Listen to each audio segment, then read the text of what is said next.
dark masses, and you're putting those in right away, and you were building it like a puzzle.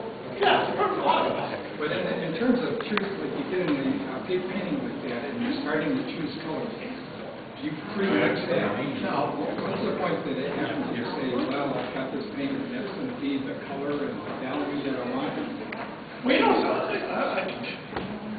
you remember Emil Goofy? Oh, no, yes. Remember Emil Goofy? They used to always have him. He'd be going in mixing the color. He'd put this terrific color down on the canvas. And somebody would say, Mr. Goofy, how do you mix that color? He'd say, oh, I don't know. I just looked down there. What's on the end of my brush? It's sort of like it's a wise guy answer. But basically, the idea is after you paint a long time, you're sort of working away. You know yourself, working away like crazy, getting these colors. You're not exactly sure. What's going on here?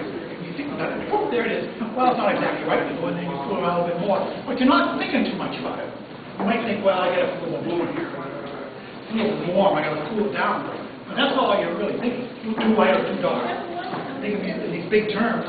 And as I say, since I'm working in acrylic, it doesn't really matter. There's easy enough. And even when I was working in oils, there's a question of accuracy. There's two schools of thought when it comes to this. There's the accurate school of thought.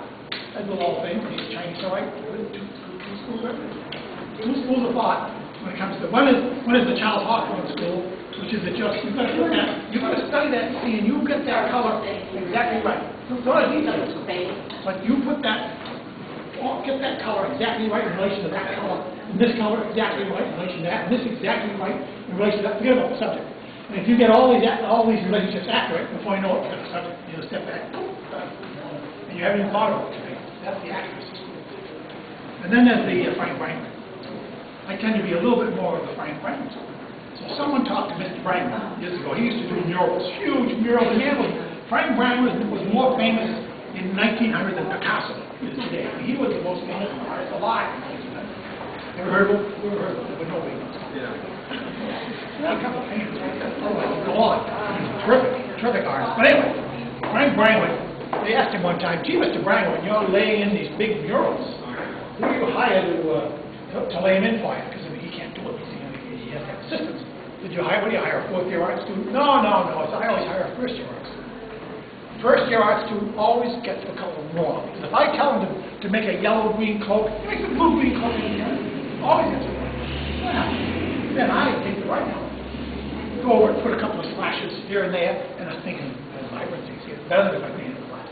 So it's the same with this. Well, what if this guy's a completely wrong color? Well, I just go over it and put a couple of the right strokes here and there, let some of the wrong strokes go through, and it's better than if I planned it. See, in other words, you don't want to be too much of a moralist.